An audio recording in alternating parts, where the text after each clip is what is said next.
오늘은 은혜를 기억해야 감사할 수 있습니다 라는 제목으로 함께 말씀을 살펴보도록 하겠습니다. 초등학교 아이들에게 이런 질문을 했어요. 쌀은 어디서 나올까요? 이 질문에 적지 않은 아이들이 뭐라고 답을 했는지 아십니까? 마트요. 너무 잘하시네요. 마트에서 쌀이 나오는 줄 압니다.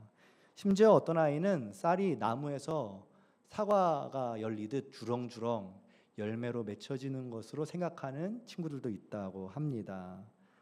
웃고 넘길 수도 있는 이야기지만 사실 우리도 이 어린아이와 같은 생각을 가지고 크게 다르지 않게 살아가고 있다는 것을 한번 생각해 보셨으면 좋겠어요. 집에 가면 냉장고에서 여러분들이 이제 밥을 차리기 위해서 반찬을 꺼낼 때 그 반찬이 누구 밭에서 누구의 땀으로 자란 것인가 우리는 생각하지 않고 이용을 하잖아요. 우리는 씨를 뿌려본 적도 없고 낫으로 곡식을 베어보지 않는 그런 도시에서 살아가고 있기 때문에 사실 크게 마음에 와닿지는 않습니다. 오히려 우리에게 와닿는 건 뭐죠? 매월 들어오는 월급이 와닿고 우리가 쓰는 신용카드가 훨씬 더 우리에게 더 필요한 거죠. 그러다 보니 교회에서 늘 7월 첫째 주면 맥추감사주일을 지키는데 이 맥추감사절이 크게 우리의 마음속에 와닿지 않는 것이 사실입니다. 왜냐하면 우리랑 좀 낯설은 절기이기 때문이죠. 그냥 오랫동안 교회가 지켜왔기 때문에 그냥 지키나 보다 이렇게 생각을 하고 맥추감사절에 참여하는 분들도 상당히 많습니다. 맥추가 무엇이죠?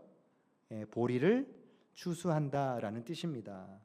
그래서 보리를 추수하는 것에 감사한다라는 의미가 이 맥추감사 주일에 담겨져 있죠. 그런데 우리는 보리를 추수하지 않잖아요. 우리랑 전혀 관련이 없는 스토리죠. 그래서 맥추감사절이 가깝게 느껴지지는 않습니다. 그런데 이러한 마음이 이스라엘 백성들의 마음이기도 했습니다. 이 절기가 이스라엘 백성들에게 처음 주어졌잖아요. 그런데 이스라엘 백성들이나 우리나 사정이 크게 다르지 않았습니다. 오늘 본문 보면 출애굽기 23장 16절에 이런 명령을 주시잖아요. 맥추절을 지키라. 이는 내가 수고하여 밭에 뿌린 것의 첫 열매를 거둠이니라. 이 말씀이 주어진 곳이 어딘지 아십니까? 광야이고 시내산입니다. 애굽에서 나온 지 얼마 되지 않았습니다. 아직 광야를 떠돌고 있을 때예요. 이스라엘 백성들의 농기구가 들려져 있지 않았습니다. 뭐 밭에 심을 밀도 있었던 것이 아니죠. 그저 매일같이 하나님이 주시는 그 만나를 기대며 살았던 사람들이 이스라엘 백성들입니다. 그들에게 제일 중요한 것은 양이나 소와 같은 이런 목축들이었지 밭에 뿌려진 씨가 그들에게 중요하지 않았죠. 그런데 밭도 없고 씨도 없고 낫도 없는 사람들에게 내가 밭에 뿌린 것의 첫 열매를 거두라는 절기를 지키라고 말씀하고 계세요. 아직 갖지도 않은 것을 가지고 감사하라고 말씀하는 겁니다. 이상하지 않습니까? 하나님은 왜 유목민 생활을 하는 광야 생활을 하는 이스라엘 백성들에게 이 절기를 지키라고 하신 것일까요? 이 명령을 하신 이유는 무엇인가요? 그리고 그것이 오늘날 우리에게 과연 어떻게 적용되어야 할까요? 그러기 위해서는요, 이 절기가 갖는 중요한 의미를 우리는 기억해야 합니다. 여기서 우리가 꼭 기억해야 할 아주 중요한 단어가 하나 있습니다. 그것이 바로 기억이라는 단어입니다. 신명기에 가면 이 맥추절을 모세가 이렇게 설명을 합니다. 신명기 16장 12절 말씀이에요. 너는 애굽에서 종 되었던 것을 기억하고 이 규례, 맥추절을 말합니다. 맥추절을 지켜 행할지니라. 그러니까 기억하라라는 말을 강조하고 있습니다. 여기서 이 성경에서 말하는 이 기억하라라는 이 단어는 단순하게 그냥 과거의 일을 회상하듯 떠올리고 잊지 말아라 이런 의미가 아닙니다. 그 기억이 내 마음을 움직이고 그 마음이 나의 행동으로까지 나타나는 것을 포함되는 단어가 바로 이 기억하라라는 뜻입니다. 다시 말해서 하나님이 과거에 행하셨던 그것을 그냥 회상하고 감상하고 아 좋았다 라고 끝내는 인생이 아니라 그 은혜를 기억함으로 오늘 내가 살아갈 삶의 태도가 달라지는 것까지가 기억하라라는 진짜 의미인 것이죠. 그것이 신명기 8장 2절과 4절에서 모세의 고백을 통하여 더욱더 명확하게 드러납니다. 모세가 40년 광야 생활을 되돌아봤습니다. 그러면서 이렇게 고백을 하고 있는 거죠. 내 하나님 여호와께서 이 40년 동안에 내게 광야길을 걷게 하신 것을 기억하라. 이는 너를 낮추시며 너를 시험하사 내 마음이 어떠한지 그 명령을 지키는지 지키지 않는지 알려 하심이라. 너를 낮추시며 너를 줄이게 하시며 또 너도 알지 못하며 내 조상들도 알지 못하던 만나를 내게 먹이신 것은 사람이 떡으로만 사는 것이 아니요 여호와의 입에서 나오는 모든 말씀으로 사는 줄을 내가 알게 하려 하심이니라. 단순히 회상이 아닙니다. 내 삶의 변화까지 나타나는 고백을 모세가 하고 있는 것이죠. 이때 모세가 이 만나를 언급합니다. 하나님이 주신 만나 참 신기한 양식이었습니다. 씨를 뿌리지 않아도 먹을 수 있었습니다. 밭을 갈지 않아도 추수할 수 있는 것이었습니다. 매일 아침이면 어김없이 채워지는 것이 이 만나입니다. 그러니까 아무리 퍼내도 마르지 않는 옛 이야기의 화수분 같은 거죠. 그런데 하나님께서 이 만나를 말씀하시면서 앞으로 밭을 갈아서 얻을 그 곡식보다 먼저 주셨다는 것입니다. 왜 곡식보다 만나를 먼저 말씀하셨을까요? 모세는 이어서 신명기 8장 17절과 18절에 이렇게 말씀합니다. 그러나 내가 마음에 이르기를 내 능력과 내 손의 힘으로 내가 이 재물을 얻었다 말할 것이라.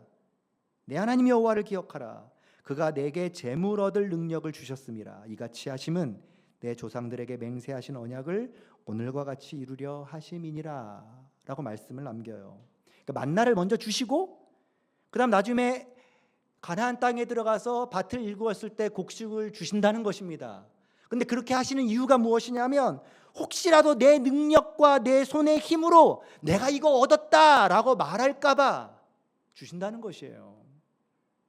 그러니까 하나님께서는요, 이스라엘 백성들이 자기 힘으로 무언가 얻었다라고 생각할까 봐 그것이 너의 힘으로 얻은 것이 아니다라는 것을 분명하게 하시기 위하여 광야에서 이 만나의 은혜를 허락하셨다는 겁니다.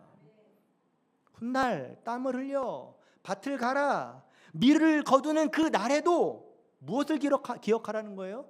만나를 기억하라는 것입니다. 너가 만든 것이라는 그 착각 속에서 빠져나와야 한다라는 거예요. 그 밀도 만나의 은혜와 다르지 않다라는 고백이죠. 우리는 자꾸만 손에 쥔 결과물 그리고 그것을 이루고자 하는 나의 과정에 의미를 참 많이 둡니다. 하지만 기억하면, 과거를 돌아보면 그것이 은혜였다라는 것이 우리의 고백이 되어야 하는 거죠. 그런데 사람들은 늘 잊어버립니다. 이 배은망덕이라는 사자성어가 있잖아요. 은혜를 저버리고 덕을 잊어버린다는 뜻 아닙니까? 우리의 본성을 명확하게 드러내는 사자성어입니다. 실제로 이스라엘 백성들이 이러한 삶을 광야에서 살았습니다. 기억하라, 그것이 모든 것이 은혜다라고 말씀하셨음에도 불구하고, 하나님의 말씀이 주어졌음에도 불구하고 이스라엘 백성들은 끊임없이 기억하지 않았습니다. 모세가 시내산에 올라가 잠시 자리를 비웠을 때 그들이 결국 행한 게 무엇인가요? 금송아지를 만들어서 하나님이라고 섬기지 않았나요? 자신들을 애굽에서 건져내신 그 은혜를 금세 잊어버린 겁니다. 광야 생활 40년 내내 이스라엘은 만나를 먹으면서도 끊임없이 불평했고 원망했고 하나님이 주신 은혜를 잊어버렸습니다. 그렇게 광야에서 수많은 사람들이 약속을 끝까지 신뢰하지 못한 채 쓰러져 버렸잖아요. 이게 우리의 진짜 모습입니다. 이러한 우리의 삶을 우리는 어떻게 살아내야 할까요? 좀 더 마음을 다잡고 더 열심히 감사하려고 애쓰고 감사 노트를 적으면서 내가 한 일이 무엇인가 한번 돌아보면 정말로 감사할 수 있을까요? 성경은 단순히 기억하라라고만 말씀하지 않으십니다. 그 기억이 우리의 노력과 의지로 되는 것이 아니라는 것을 성경을 통하여 명확하게 우리에게 말씀해 주고 있지요. 이스라엘 백성들에게는 기억하라라고 말씀하셨습니다. 하지만 우리에게는 우리가 명확하게 기억할 수 있도록 직접 하나님께서 우리에게 찾아오셨습니다. 하나님은 우리가 확실히 기억할 수 있도록 아예 하늘에서 우리에게 내려오셨습니다. 그것을 예수님이 요한복음 6장에 뭐라고 말씀하고 있는 줄 아십니까? 광야의 만나에 견주면서 내가 하늘에서 내려온 만나다, 생명의 떡이다, 생명의 양식이다 라고 말씀해 주셨잖아요. 광야의 만나가 이스라엘 백성들의 어떤 노력이나 힘씀과 무관하게 하늘에서 거저 주어졌던 것처럼 예수님은 요한복음 6장에서 바로 내가 참된 생명의 떡이고 우리의 노력과 무관하게 순전히 은혜로 우리에게 찾아오셨다라는 것을 고백해 주셨습니다. 예수님을 통해 그 광야의 만나가 참된 생명의 떡으로 우리에게 찾아온 것이죠. 얼마나 놀라운 사건인가요? 그런데 그 생명의 떡이신 예수님이 우리에게 더 놀라운 은혜를 주셨습니다. 그게 바로 사도행전 2장에 나타나는 성령의 임재 사건이에요. 백성들이 모여서 기도를 하고 있었습니다. 그때 성령이 임하잖아요. 근데 임하던 때가 언제죠? 이날이 맥추절과 유월절 이후에 50일째 되는 절기날 임했습니다. 그러니까 이날이 무슨 날이냐 하면 밀의 첫 열매를 유대인들이 들고 성전에 올라가는 날이에요. 그날 하늘에서 성령이 임했습니다. 성령이 임하는 그날만 하루에 3,000명이 세례를 받고 회개를 했습니다. 실제로 밀의 열매가 사람들의 추수의 열매로 나타나게 된 것이죠. 그래서 성경은 예수님의 부활이 첫 열매다, 그리고 그 첫 열매의 증거가 바로 우리다라고 말씀하고 있는 것이죠. 맥추절이 어떻게 예수님을 통하여 우리에게 완성되었는가를 보여주는 사건입니다. 결국 우리가 지금 지키는 이 맥추 감사 주일은 예수님을 통하여 완벽하게 이루어졌습니다. 그리스도 안에서 완성된 것이죠. 그러기에 우리가 맥추 감사 주일을 보내면서 우리의 삶을 어떻게 되돌아봐야 할까요? 우리가 주님 안에서 어떤 열매를 가진 사람인지를 기억해야 하는 것입니다. 그리고 그러한 삶이 그저 나 하나만 족한 삶이 아니라 또 다른 누군가를 살려내는, 정말 그 수많은 열매가 맺혀지는 그 은혜로 이어진다는 사실을 우리는 기억해야 합니다. 오늘 우리가 함께 읽은 본문 23장 16절 본문, 맥추절을 지키라라는 그 말씀, 그 앞본문 15절에 보면 15절 끝에 이런 말씀이 있습니다. 빈손으로 내 앞에 나오지 말지니라. 이 말씀을 잘못 들으면 어떤 공로로 여길 수가 있어요. 그래서 되게 부담스러운 요구처럼 들릴 수 있습니다. 무언가를 가지고 나가야 되는가 보다. 그런데 우리는 이 말씀을 은혜의 논리로 읽어야 합니다. 만나로 배불리 먹였던 이스라엘 백성들은 하나님 앞에 빈손으로 나올 수 없었습니다. 왜냐하면 하나님으로부터 받은 그 은혜가 너무나도 컸기 때문이죠. 그러니까 받은 것이 있는 사람은 자연스럽게 하나님께 많은 것을 가지고 나아갈 수밖에 없습니다. 감사는 짜내는 것이 아니잖아요. 받은 은혜가 흘러 넘쳐서 저절로 손에 들려지게 되는 것, 그게 바로 은혜의 복 아닙니까? 레위기 23장 22절에 보면 이 맥추절에 대해 이야기하고 난 다음에 이런 말씀을 남기고 있어요. 너희 땅에 곡물을 벨 때에 밭 모퉁이까지 다 베지 말며 떨어진 것을 줍지 말고 그것을 가난한 자와 거류민을 위하여 남겨두라. 나는 너희의 하나님 여호와이니라 라는 말씀을 주셨습니다. 그러니까 은혜가 차고 넘치는 사람은 내 창고를 채우는 데에만 집착하지 않는다는 것입니다. 다른 사람을 위하여 기꺼이 남겨두게 된다는 거예요. 그러니까 은혜를 기억하는 것, 그리고 이웃에게 그 복을 흘려보내는 것, 이것은 같은 원리입니다. 세상에서 감사는요, 어떤 예의나 처세술 같은 것으로 생각을 합니다. 그래서 상황이 좋으면 감사하고 상황이 좋지 않으면 난 감사할 이유가 없다라고 생각하는 것이 세상이 말하는 감사의 이치입니다. 하지만 성경은 감사를 다르게 해석하고 있죠.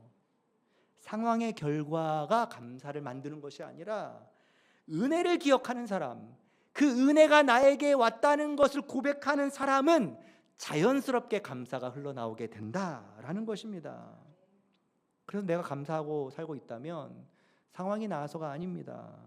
내가 받은 은혜, 나에게 주신 예수님을 통하여 주신 그 생명의 은혜가 너무나도 크고 놀랍기 때문에 우리가 감사할 수 있는 것이죠. 광야에서 살아가는 이스라엘 백성들은 밭도 없이 명령을 받았습니다. 아직 갖지도 않은 것을 감사하라는 명령을 받았습니다. 이 훈련의 핵심은 하나입니다. 밀을 거두기 전에 하나님이 주신 만나를 기억하라는 것입니다. 그리고 그 은혜를 가지고 하나님 앞에 서야 한다는 것이죠. 우리는 밀 이삭 대신 오늘 무언가를 가지고 우리 맥주감사 주일 예배에 나오셨습니다. 우리가 들고 나온 것은 무엇입니까? 예물인가요? 나의 헌신인가요? 그게 아닙니다. 내가 죄의 종이었지만 예수님의 십자가로 자유 얻게 되었다는 그 은혜, 그 은혜의 마음을 품고 하나님 앞에 나온 것입니다. 그리고 오순절에 임하셨던 그 성령의 역사, 그 성령의 역사로 수많은 열매 맺었던 일들이 내 삶 가운데 일어났다는 그 간증과 고백, 그 마음으로 우리가 하나님 앞에 나온 것입니다. 그 삶으로 주님 앞에 나아가면 은혜는 자연스럽게 흘러넘치게 되는 거예요. 우리에게 보여주신 그 은혜가 우리의 입술을 통하여 고백되게 되고 우리의 삶을 통하여 드러나게 되고 그것이 수많은 영혼들을 살려내는 통로가 될 줄 믿습니다. 맥주감사 주일을 지키면서 나를 구원하신, 나에게 생명을 주신, 나에게 성령의 은혜를 선물로 주신 그 하나님의 놀라운 사랑을 기억하면서 주님께 그 마음을 드리며 나아가는 맥주감사 주일 예배가 되기를 주님의 이름으로 소망합니다.